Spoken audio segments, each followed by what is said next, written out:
Hey, everyone, and welcome back to the Product Builders Podcast. This is your host, Mark Garcia, and joining me today, we have Caroline Albanese. Caroline is a director of data products and capabilities, and she leads a team that builds innovative data products for Dow Jones, a global leader in news and information services. Caroline, thanks so much for being here today. How are you? I'm good. I'm good. Thank you so much for having me. I'm very excited. Yeah, I'm excited for this conversation. Before we dive into things, let's have you kick things off by introducing yourself to our listeners. Tell us a little bit about yourself and what you do. Great. Yeah. So, like you said, I'm Caroline Albanese. I'm a product director at Dow Jones, and I oversee how we use data and AI and data science all together with our revenue products. So, helping to sell advertising on some of the biggest newspapers in the world, such as Wall Street Journal, Barron's, MarketWatch, and other financial outlets. So, it's a really great place to be, especially now with everything going on with the economy, elections, news, and everything's coming in through data. So really cool stuff.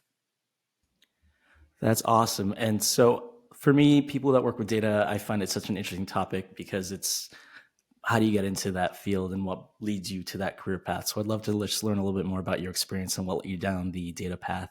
Yeah, I actually had a non-traditional entry into product and into data. I actually came in through being a reporter. So I went to undergrad for journalism and writing, and after I graduated, I was covering a tech beat. I was covering a mix of everything kind of going on the internet tech. So social media, Facebook, Twitter at the time, but then also advertising technology and how a lot of these web-based platforms were making money. And through there, that kind of opened up the world to me, not just as a reporter, but also as a consumer of how things like data and advertising are actually working on the internet, which I know at the time, and I probably still do, spend most of my time either on some web page or platform or something that is collecting my data.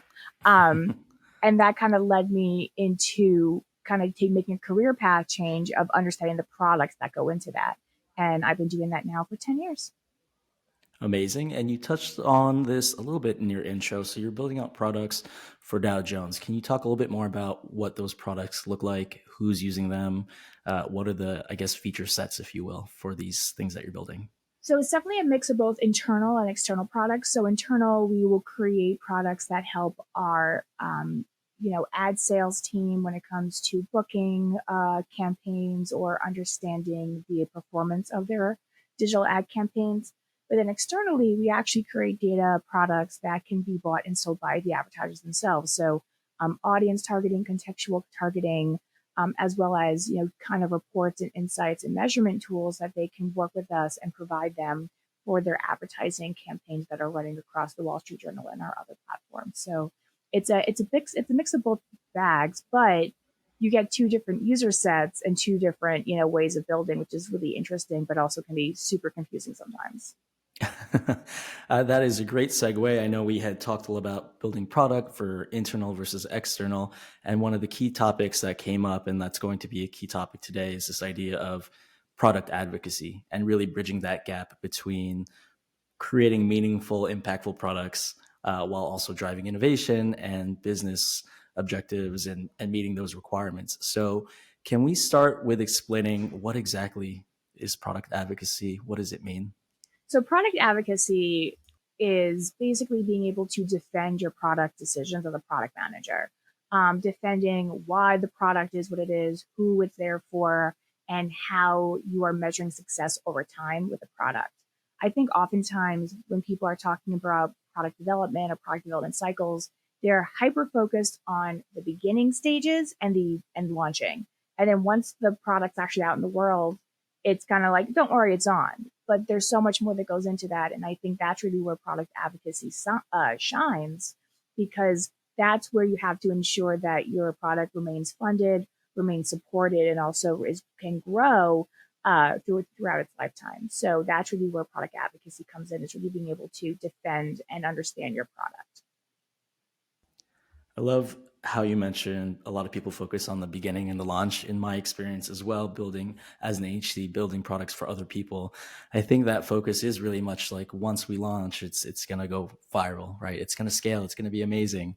And we always ask, what are you doing beyond launch? Because there's a lot of work to do, getting There's people always on work. board. Yeah. And iterating. yeah. And so there's always work going on, and there's always understanding, okay, we launched, now what? And with my team, because I have a mix of both, more associate, but also junior product managers, what I always ask them is, okay, your key performance metric, your KPI is not the launch date because that's assumed. It's assumed you're going to launch this thing. But what actually is going to measure your performance, and how is that bringing back to the business? And that goes back to the product advocacy of understanding what is it that my product is trying to solve for? And how am I ensuring that it's doing that over its lifetime? And those metrics become what you share with your stakeholders, what you share with the business, what you share with finance. And some products it's easier than others, especially if it's like a revenue generating product. It's going to book this amount of revenue, it's going to be bought and sold. But I think for some of the adoption centric products, that can be a little bit harder because it's like, okay, we have this whole team on this product working on it. They're in there every day. So what, right? And that's really where you need to have a strong understanding of the what of the so what. And that's how you advocate for your product long term. Great. And so you mentioned having KPIs beyond just the launch, right? I feel like a lot of people see the launch as the biggest milestone. So when we talk about advocating for product and talking about it in a way that's meaningful to business, what are the right questions to ask? What should we be thinking about or communicating to our stakeholders? I heard you mention a few of them, like what are we trying to solve for? But can you dig into that a little bit more and tell me your thoughts there? Yeah, absolutely. So when oftentimes with my team, just because again, we're both internal and external, we'll oftentimes have folks coming up to us with ideas or things that they want us to build, or, problems that they're facing. And of course, what are you really trying to solve for is always the first question I'm trying to answer. If you come to me saying that you have a client who has their own articles that they're writing about generative AI and you want to get it to people on the Wall Street Journal because they're tech leaders, cool, but why are you talking to me about it? What is it that from my team or from my product perspective that you're really looking for? And this is really the early days of the conversation and collaboration as a PM, as you're leading these conversations of understanding the crux of the problem. And once you understand what the problem is, so let's say it's, oh, we need to make sure that we are able to get these articles automated and shown to people in real time without the need of a person on the back end doing something, right? I'm just kind of cutting off the top of my head. Then there you go. That's your problem. They have too many people doing, mundane work. You have to automate it. How do you build for that? And suddenly your problem goes to my coworker needs help to I have to make an automated system to help this very specific advertiser. And then when you start thinking about it that way, you have things like revenue, adoption, speed, and a whole bunch of KPIs that you can uh, measure post just, oh, we launched it. Isn't that cool? And those KPIs are what you want to share with your business partners because those KPIs can be understood long term of, hey, we launched, it's great, but look how much revenue is being booked in. Look how many new clients we have using this. Look how fast it is. And those are the things that really only a product manager can do because engineering is going to be building it. And your job is to ensure that engineering can build it to your scope of specs that are going to be hopefully hitting these metrics. And then as a stakeholder, you're not going to be able to directly tell the PM, hey, I need these specific things. You're just going to tell them what's bugging you. And the business is not going to really know what it needs. It's just going to be like, hey, we always want to grow. Growth is always what businesses always seem to want. So your job as a PM is to, again, be the intersection of all these folks, translate them, and actually create it into a proper roadmap that can create something that can have impact. I had a really great conversation also on the podcast earlier this year, and they had mentioned that some of the best people they had worked with, whether it's on the engineering side, PM side, creative side, are the people that can ask the right questions and that can really boil down the essentials of the goals of what you're trying to build, right? It's not just about a great feature set, it's about solving something. It's about a solution to a business problem, a user problem, and providing an impactful, meaningful solution product to it. So I love how much you emphasize like the what. What are you solving for? I think in product design, people can really lose sight of what they're doing. Yeah, and I think oftentimes when people think about, especially what I see is with my more junior product members, is that they get so wrapped up in, am I asking the quote unquote right question? And I think it's important to separate yourself from, is this the right question? Because as a PM, you can always pivot. And that's also part of product advocacy, of understanding we started here, something happened, we had to make a change because of X, Y, and Z, and now we're here, and here's what to expect in the impact. And I think in the beginning conversations, oftentimes newer PMs get so almost like decision paralysis because they're so scared of like, am I asking the quote unquote right questions? Do I know what I'm doing? And a lot of PMing is just trial and error. It's understanding things, it's having experience, but also with that experience comes knowledge and confidence over time of, oh, we started this way. We actually learned a lot, but this isn't the way that we have to do this. We have to do something else, but I still have to manage my stakeholders and communicate this accordingly to folks who need to know this. And I think that's what comes over time with product advocacy and also just experience. That's a really great point. And one of the key things, especially that I've learned in my experience, is that the best way to build a team or build a culture for product is also to be able to embrace making mistakes. Mistakes, everyone fears them, but it's really okay as long as you have an idea or the ability to pivot quickly, like you mentioned. I mean, you learn a lot from mistakes. So I think that's a great point because sometimes you're going to mess up. And as long as you can move fast, you'll still be able to recover and kind of get yourself back on track. Yeah, absolutely. And I think when it comes to the mistakes of product, and I think a lot of folks, especially early in their career, um, and I've seen this a lot with interns or folks who are fresh out of like the academic world who are so used to like the pass fail system of, oh, I got a C and now I can only get this much of a GPA. Like product especially does not work like that. One of the things I love Right. about product, and it's probably why I became a product manager instead of saying reporter, is because it's probably one of the few careers where you can absolutely eat dirt, mess up, and have like a catastrophe of a launch and still gain so much from that that you will have probably a better launch next. As opposed to some other jobs where it's like, listen, we blew up the factory, everyone's fired, you know?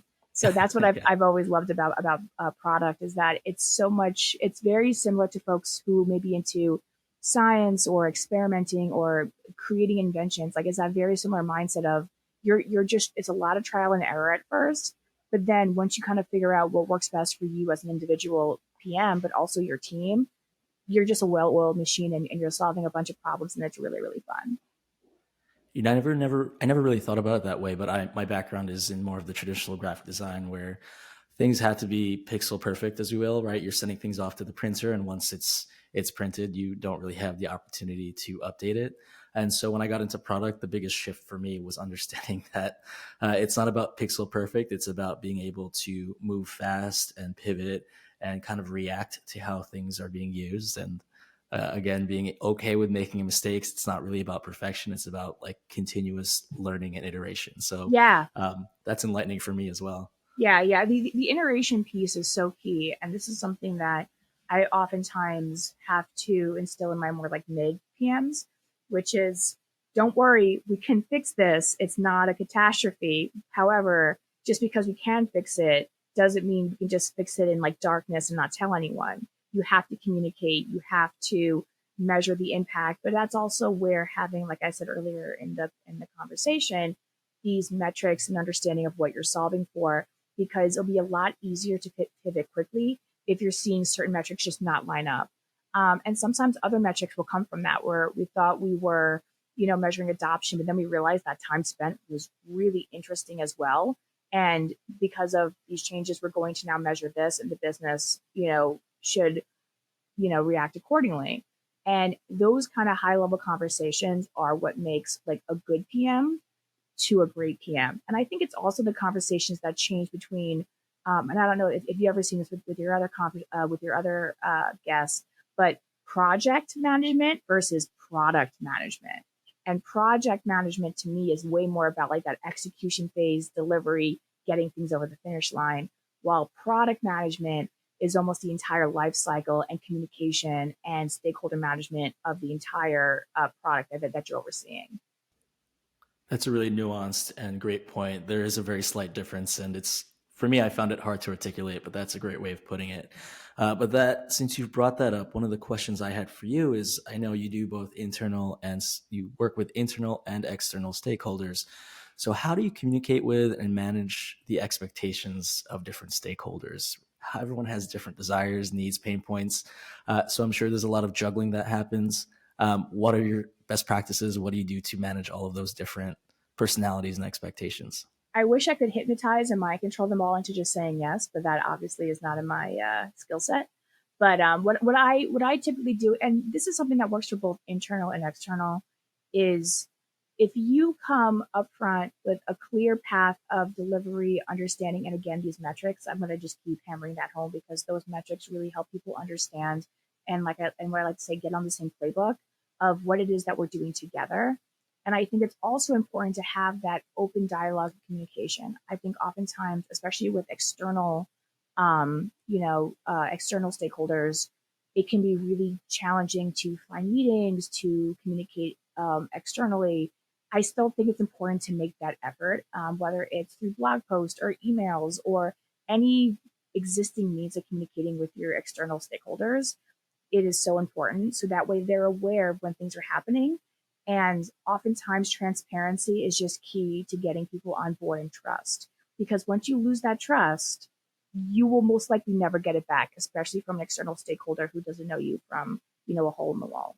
While internal stakeholders can be a little bit more forgiving and understanding because oftentimes they're either your colleagues or you're working in the same organization and you have easier access to them. However, that transparency will go even further with them because not only will they understand what they're asking of you and how it's going, but they'll also understand your team. And that also helps with the product advocacy of this team that never worked with me before now knows how creative communicator these people are. They know how my engineering team works. They now know people. And especially in organizations that are very remote these days, that counts for a lot just for people to know who you are, what your team does and what your team does well. You talked a lot about trust and transparency. What do you do if things go wrong? How do you course correct? How do you bounce back from maybe let's call it a failure, if you will? How do you Yes. bounce back from that type of experience? So when it comes to failure, I think the most important thing is to accept it. Oftentimes, and I've seen this in my own career as well, where you'll just have a product that just needs to be sunset. It's not doing anything. It's like writhing in pain on the ground, like being like, please, just put me out. And as a PM, you're like, no, I can save this. And I think it's that kind of coming to the realization that, okay, we need to pivot. And oftentimes that decision has to come down from the PM, but that isn't just the PM's decision. What I often do is when I see things going off the rails is I'll take my engineering lead, maybe a business or stakeholder liaison or lead that we have, the PM and anyone else who's probably like the core leadership of that project and say, hey, here's where we are. Here's what's not going well. And if we don't change it, here's most likely what's going to happen. And then I will always come into that conversation with a recommendation. I do not expect people on that call to be like, what do you guys think we should do? Like your job, your job as a PM is to come with a recommendation because you have the insight, you have the measurement, you have the skills and communication to come to them and say, hey, here's what's going on. Here's my recommendation. What do we all feel about this and why? And in that conversation, listen to people. Do not have that conversation be you with like a bully stick trying to get people to say yes to your recommendation. Because while people may be like, that's a great recommendation, thank you so much, quick call, you may have folks being like, whoa, whoa, whoa, whoa, whoa, but did you know that X, Y, and Z is also happening? And that can help you also open up your perspective to what's going on in the situation. And I think this goes back to what I was saying about transparency and trust is by having these conversations, by talking to folks, but also bringing in your leadership, accountability, and ownership into those conversations, you are allowing people to know that, well, if I don't have an idea, the PM does, but also I'm allowed to bring in my, experience and it's not all set in stone until we get off this call. And from there, then it's a matter of communication of whether it's with your product marketing team or your internal teams, whatever it is, and letting them know, here's what happened, here's the estimated impact, here's what we're doing next. And once you have those three things and you communicate that to everyone, then you just build and then you're back into build mode, really understanding how to actually solve for whatever problem that you're trying to solve for. But like I said, it's all about communicating, getting people on the same page, but also understanding that your role as a PM is to come in there with basically 90% of the work done. And that 10% is going to get people to either challenge your assumption or agree with you and help you get things over the finish line. That's really great advice in terms of coming with 90% of the solution and allowing for the conversation and having other people provide input. That's, I think, really valuable. Another thing that stuck out to me as well is the ability to listen. I feel like, particularly in any organization, not just product, a lot of people are always trying to, like you said, use that bully stick and get them on board with their idea, but they're not hearing all of the other conversations and pain points that need to get considered as part of whatever that solution might be. So I think listening is a very key skill that often goes unsaid or unnoticed as much as communication. So I'm glad that you've pointed that out. Yeah, and I think But oftentimes that, like, for lack of better, like lack of listening is not intentional. It's yeah, oftentimes because, going back to what, and I see this a lot with more, again, like the more junior PMs who are still kind of learning the ropes, is you kind of come into these problems like, I need consensus. I need everyone to raise their hand and say I. That's not always going to happen. You'll have, it's more of a scale than a binary. You'll have some folks that are like, I'm very aligned. I'm with you. Let's go. You'll have some folks that are like, I'm more hesitant and here's why. Or you have people like, I hate this idea. This idea is stupid and I'm not giving my say. And I think oftentimes people think it's only A or B, but more people are more in the middle of like, I kind of see it, but also there's other things that I'm aware of that you may not be aware of. And by having that open dialogue and not having the bully stick approach and more talking through like, hey, here's my recommendation, you're starting everyone from the same starting line, and then they can come to you and let you know what's going on. And then from there, you can get as close to, are we okay with these three next steps? They don't have to approve everything at once, but just, if I send an email with the problem, impact, and next steps, is everyone okay with this email? Like starting really small and then growing up from there, as opposed to using that conversation to be like, everyone needs to say yes to this grand idea I have, and no one can talk to me again for 3 months.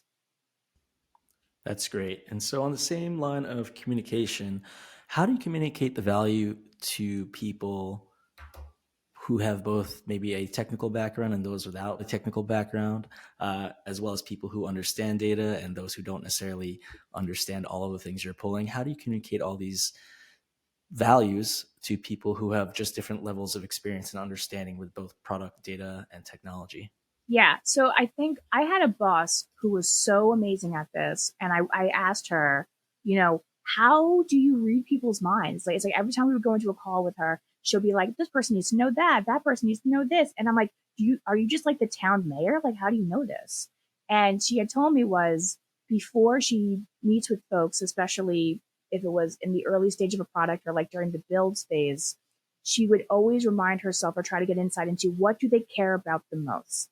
So if you're talking to a salesperson, they're caring about their closing numbers, they're caring about their clients, they're caring about their team's book rates. Okay, how do you go into that conversation, understanding that's where they're coming from, and help them get to their goal? If you're talking to someone who is more technical and is very understaffed because there's a resource constraint on engineers that quarter, okay, how do you go into that conversation understanding that they're going to be understaffed, but you still need their help? How do you help them help you, kind of thing? And she was so great at that. And then as I grew in my career, I always think about her in those roles and try to mimic that, of like, okay, I'm talking to, the head of the product development team at Dow Jones as a whole. What do they care about the most? And once I kind of use that as a framework, one, it makes it easier for me to connect with this individual, especially as they get higher and higher than me. But two, it allows me to understand what they're doing and how I can help. And that has a really positive impact of you as a product leader. So that's the difference between like a product manager and a product leader, of being able to understand other people's, pain points as well as your own, and try to find common ground.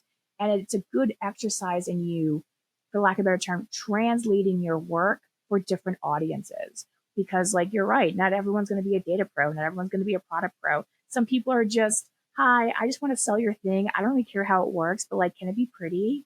And your job as a PM is to almost, code switch to all those different individuals, but still have the same core message of what your product does, why it's important, and how your team works and how your team's the best to get that done.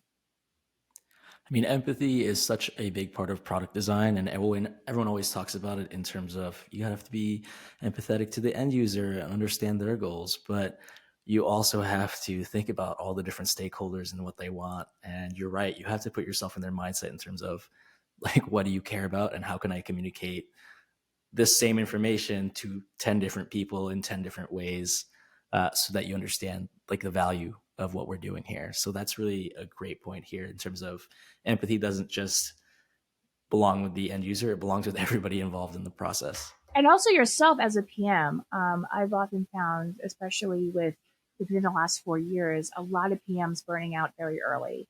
And I think a lot of it has to do with the fact that they have there's almost like an empathy fatigue where they're giving so Yeah. much for their end users and their stakeholders. And I'm like, but what are you doing to make your life easier? Like, are you delegating things that don't have to be your job right now? Are you working with other teams that kind of help with the things that you may not want to have? Let's say you may have a comms team that you can be working closely with to help with like release notes. Like, can you be working with the tech org and figure out if they're looking to up their communication skills? Maybe they can do a code release and they can do a demo instead of you, and kind of reaching out and getting less things off the individual's plate to help them focus as well on what's the most important thing to be done.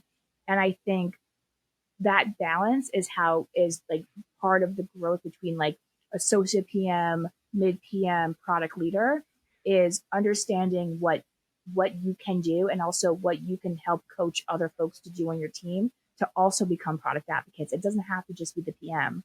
It can be the head of engineering. It could be the intern. It's just if you see that there are folks who have these skills or they're looking to grow these skills, use that as an opportunity to take something off your plate and also use it as a learning opportunity for someone else. That's great advice. And I think it's something as you move up the ladder and you become more of a manager in your space. I think the expectation sometimes is that you have to take on more. And sure, yeah, as a manager, you do. But being part of a manager and being a good manager is understanding how to delegate some of the work, how to move resources around on your team, as well as making sure you can perform the best you can. Because if you're underperforming, your team's going to underperform. So it's really a balance between everybody involved. So that's great advice. I want to get into some just tips for beginners on how they can be digital advocates in organizations, if they don't necessarily already have that culture in place, that process in place. Are there any good starting points for people who are trying to build this within their organizations that they can start implementing up front to have these conversations with the team? Yeah, I think especially if you're new and you just started on a team or you're pretty junior in a team, or even if you're like an intern just starting, you should talk to everyone you can and just just tap into what's probably your natural human curiosity. Talk to people, ask them what's going on, and right now in this moment, what is like bugging you the most? And you'll probably hear from folks like, oh my gosh, like Gmail is so slow, or oh my God, this operation system, like I want to jump out a window. But then what you'll hear over time is, wait, that sounds a lot like that problem. And I think my manager, who I just spoke to for the first time yesterday, said something about this. Use those first like 30, 60, 90 days to talk to people and start connecting the dots. If you're in an organization for a while, but you're looking to skill up on this, use your time to get coffee once a month with someone who isn't in your team directly, but kind of floats around your team. Maybe a team user. Maybe it's your boss's boss. Make time with people and ask them that question. What's bugging you these days? Like what's just like really getting under your crop? And people will gladly, especially in a work-based place, vent their problems. Obviously, talk about positive things too, but from there you can kind of understand like where their head's at. Because what I've learned is that when you're first starting out, understanding where people's pain points are will be a really great way for you to understand how does my product fit in to solving these problems. Because they're just going to tell you the problems, they're not going to tell you the solutions. And don't try to solution in that moment. use it as a good opportunity to also just practice your listening. You are almost like their therapist. You're there, you are a wall, you're a sponge, you are like collecting the information. You do not have to fix it right then. You're just collecting that information. And when you go back to your team or your manager, you can start these conversations like, hey, I talked to Henry in finance, and apparently they do these crazy, print revenue reports by hand every day with like a stone chisel. We need to help him. And you may learn stuff from that. That's great, and I love that you say you don't have to solution in that moment. I feel, at least for myself, sometimes I feel that pressure of I hear a problem and I have to immediately respond with, "Well, here's how we're going to fix that." Mm-hmm. And sometimes it's not about fixing it in that moment; it's about getting all the information that I can and letting it sit, and then figuring out a solution later once I've had a better chance to take everything into account. So Yeah. I think it's good. You're telling people to slow down. That is great I advice for actually, everybody. funny enough, I actually learned that from my husband. I didn't learn that from work. It's like my husband and I are just two very different people. Like he's very type B, I'm very type A. And when we first moved in together, I think I was getting all like, upset about like something really trivial, like dishes in the sink or something just very domestic. And I was like, gosh, there's so many dishes in the sink and blah, blah, blah, blah. And my husband turned to me, he goes, is this a 10:30 p.m. conversation? Or is this like a 9:45 a.m. tomorrow conversation? And just the way that he phrased that just made me stop in my tracks. I'm like, well, I guess they don't have to be cleaned right now. We can talk about this tomorrow. And he's like, exactly. So let's just, what 10:30 p.m. should be is brush your teeth, go to bed, and then tomorrow we will accomplish the dishes. And of course, we did the next day. And oftentimes I'll think to myself in any conversation, like, is this a 10:30 p.m. conversation or is this a later down the line conversation? And so, yeah, that's always kind of been something I thought about since of like that urge that I think a lot of folks have, especially in the workplace, to like deliver and go, go, go. Because as you said earlier, launching is such a big milestone for PMs. But sometimes the biggest accomplishment is just understanding what's going on and understanding your universe and then being able to build for it. And not everything is as time sensitive as it may feel like in that moment because someone's talking to you with so much passion about how much they hate a certain part of their process. That I feel like that's really relatable because I've definitely had that conversation of in my personal life of, is this something that we need to do right now, or can we have this conversation in the morning when we've kind of cooled off or had some time to let it sit? Yeah. So I love that. I might use that now at work as well. Of, is this like a 6 p.m. conversation? Can we talk about this in the morning? Yep. So that's great. Thank you for that one. And I think you gave tips on how people getting into digital advocacy or new PMs can start integrating this into their workflow. My next question was actually going to be for those just planning ahead in general. What tips might they have? What things might they need to keep in mind for the future? I feel like the things you've already mentioned are really applicable, but is there anything else you might add to that in terms of just planning for the future of product or whatever you might be doing? Yes, I think you're always planning, unfortunately. I oftentimes joke, I'm like, I have a joke with my team, like for the first 6 months, my budget season's over for this year. And suddenly it's like October. I'm like, budget season is now over for this year. On to the next year. And it's just like, you're never done planning. What I will say though is what I've actually learned recently is when you are planning, whether it's your portfolio or your roadmap or even like your Jira tickets, understand if you have like a one place where it's a giant Google Doc where you and your PMs are working together to like organize your thoughts or like a Google sheet where you have all your items in your portfolio, all the resources, if there's any revenue being generated, and also the KPIs that I mentioned before, how have you been doing quarter over quarter, month over month with those metrics? Just a place where that all lives. It doesn't have to be beautiful. You can beautify that down the road. But just having that on paper, I found is a really good way to kind of keep like an ever living document that also doesn't have to be perfect. Like you can have the font be Comic Sans and just like keep it low stakes. But as long as it's there and you can work with your team to kind of figure out that everything's accurate over time, you'll start seeing trends of like, wait a minute, we thought that adoption was low because of the time of year we launched. Actually, it's because these features, also launched and that may have a latency problem. So there's a whole bunch of stuff that you can see once it's all in one place. And I've actually found that to be really helpful for things like budgeting, where you see all your products in one place and how they've been performing. And when you're figuring out budgeting and resources, you can kind of just refer to that, Comic Sans doc and kind of get a very quick understanding of what's going on in my universe. And that's really good for more higher level PMs because as you grow as a PM and get more into management versus like day to day, you're not going to be as close to the building stuff as your, associate and general PMs are. But having just a place that you can go and quickly see what's going on will really help you kind of fill in some blanks and know what questions to ask when you meet with those folks.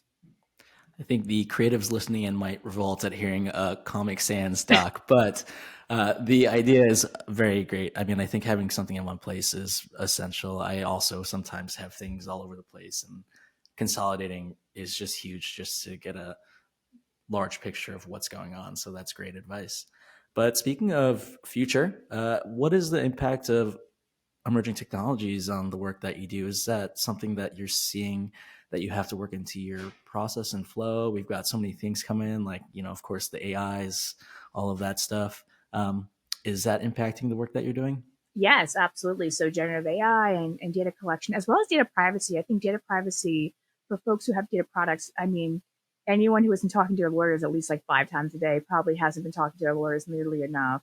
As we're dealing with, also like user advocacy when it comes to our users understanding how their data is being used. And I know as a PM, I'm constantly kind of towing this line between, okay, yes, legally we have to do this. And, for our users, we want to do that. But also as a product, we need this as well.